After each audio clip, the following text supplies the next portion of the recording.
December 16, 1944. In the snow-dusted forests of the Ardennes, a hush had fallen over the Western Front, but this was the silence of a predator, the calm before the most ferocious storm of the war in Europe. At precisely 5:30 in the morning, the illusion was shattered. The first German shells screamed through the cold air, tearing through the stillness that had cloaked the front lines for weeks. Hitler's final, desperate gamble, the Battle of the Bulge, had begun. Hidden in the dense woods near Mona, Germany, American forward positions of the 38th Cavalry Squadron braced for the onslaught. But something felt different this morning. The sound of the artillery was wrong. The explosions came from above, not from the ground. Within seconds, thousands of steel fragments rained down from the sky, slicing through snow, soil, and flesh with terrifying precision. The German 326th Volksgrenadier Division, advancing in tight formations, suddenly found themselves under a kind of fire no one had ever seen before. The shells didn't explode upon impact. They detonated in midair, perfectly timed to burst directly above them. Their foxholes offered no safety. Their helmets, no protection. It was as if the heavens themselves had turned hostile. Unbeknownst to them, this was the dawn of a revolution in warfare, one triggered by a single, unauthorized decision. Colonel Oscar Axelson, commander of the 406th Artillery Group, had just disobeyed a direct order. He had authorized the use of a weapon so secret, even mentioning its name was restricted to classified briefings: the proximity fuse. Colonel Axelson's unit had been ordered to hold the line near Monschau, a supposedly quiet sector.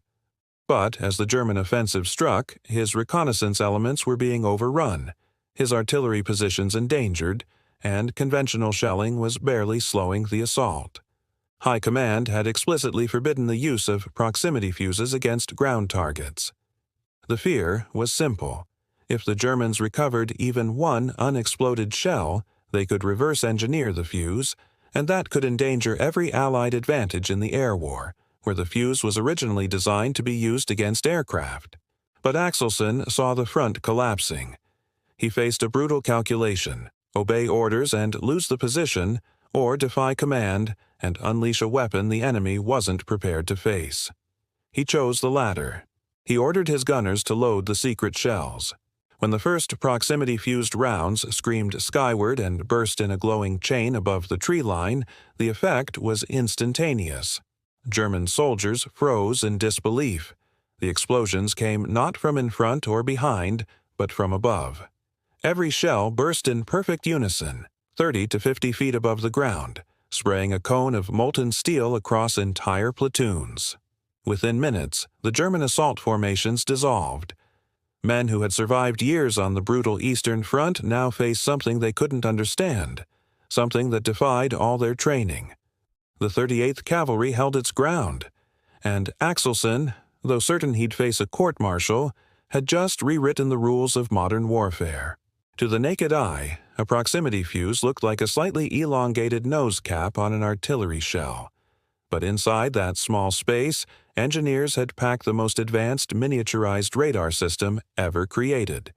Each fuse contained over 130 components, including tiny vacuum tubes no bigger than a pencil eraser. At the moment of firing, the shell experienced over 20,000 times the force of gravity, enough to crush most materials to dust. Yet these delicate tubes not only survived, but they functioned flawlessly in mid-flight. As the shell raced through the air, the fuse emitted a continuous radio signal. When that signal reflected off a nearby object, the ground, a tank, a soldier, and reached a specific strength, the circuit completed itself. The shell detonated precisely when it was closest to its target. It was science weaponized with terrifying precision. This technology was developed in secret at Johns Hopkins University's Applied Physics Laboratory, led by physicist Dr. Merle Tuve.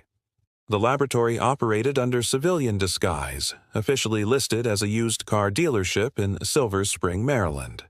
At its peak, it employed nearly 3% of all American physicists. Security was as tight as the Manhattan Project. Every fuse carried a unique serial number, and most workers didn't even know what the device they were building actually did. Over 100 American companies contributed to its creation. Factories that once made home radios now mass-produced radar brains for artillery shells. The U.S. produced 40,000 proximity fuses per day, at a total project cost of $1 billion, second only to the atomic bomb. And on that frozen morning in the Ardennes, the Germans learned what that meant, the hard way. When word reached headquarters that an officer had used proximity fuses without authorization, panic rippled through command. Axelson had violated direct orders, but the reports from the front were undeniable. Entire German battalions had been stopped cold. Within 48 hours, Supreme Allied Command realized the potential. By December 21st, the restrictions were lifted. Proximity fuses were cleared for full ground combat use. Artillerymen began receiving crates marked simply VT for variable time, the official code name. No one explained what the acronym stood for, but when those shells were fired, everyone understood. Nowhere did this new technology prove more decisive than in Bastogne, the besieged Belgian crossroads town where the 101st Airborne Division made its legendary stand. Completely surrounded, outnumbered, and cut off from resupply, the paratroopers depended entirely on their artillery, the 463rd Parachute Field Artillery Battalion. Between December 19th and 31st, that unit fired over 7,600 rounds, including a limited but deadly number of proximity-fused shells. When the Germans launched their assaults across the snowy fields, they found no safety, no pattern, no mercy. Shells detonated in the air above them, creating crisscrossing cones of fragmentation that covered every inch of open ground.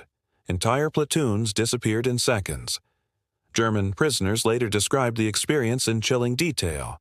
The air itself seemed to explode. We dug, we hid, we prayed, but death came from above. American soldiers called it steel rain, and for the first time, the defenders of Bastogne began to believe they might actually hold. The frozen wind howled through the Ardennes forest as another day began for the men trapped inside Bastogne. Their breath turned to ice in the air. Ammunition was running low, and still they refused to surrender. Bastogne had become the heart of the Western Front.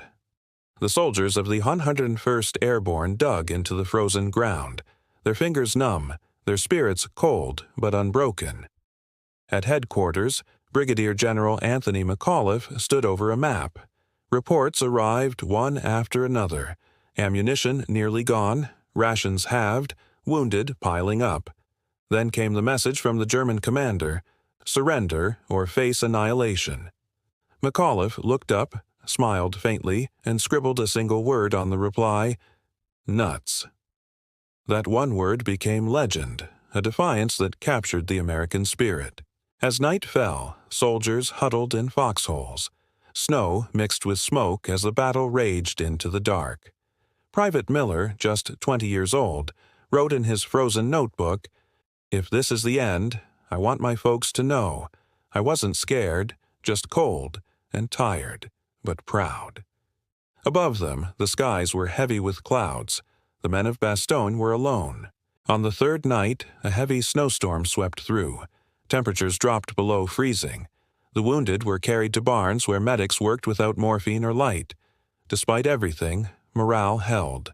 The men shared whatever they had, a piece of chocolate, a story from home. Then, just as hope began to fade, the distant sound of engines broke through the silence. American bombers had found a way through the storm. Supply drops filled the skies with parachutes, boxes of food, ammunition, and medicine falling like gifts from heaven. One soldier shouted, "Santa finally found Bastogne," but the relief was short-lived. The Germans launched another attack at dawn. Tanks rolled forward, their black crosses barely visible through the snow. The Americans answered with every bullet they had left. It was chaos. Flames lit the snow red. Medics rushed through machine gun fire to pull the wounded back. And yet, Bastogne held.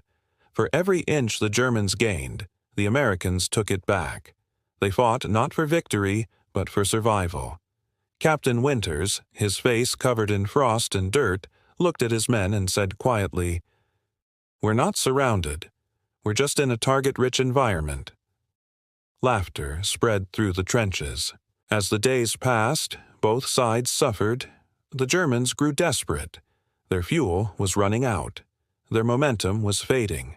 Then, on December 26th, salvation arrived. The 4th Armored Division broke through the German lines and reached Bastogne. The siege was over. Exhausted soldiers stood in disbelief as the first Sherman tanks rolled in. Some cried. Some just stared. One man whispered, "We made it." The Battle of the Bulge was a story of defiance, from a single colonel who broke the rules to save his men, to an entire division that refused to break.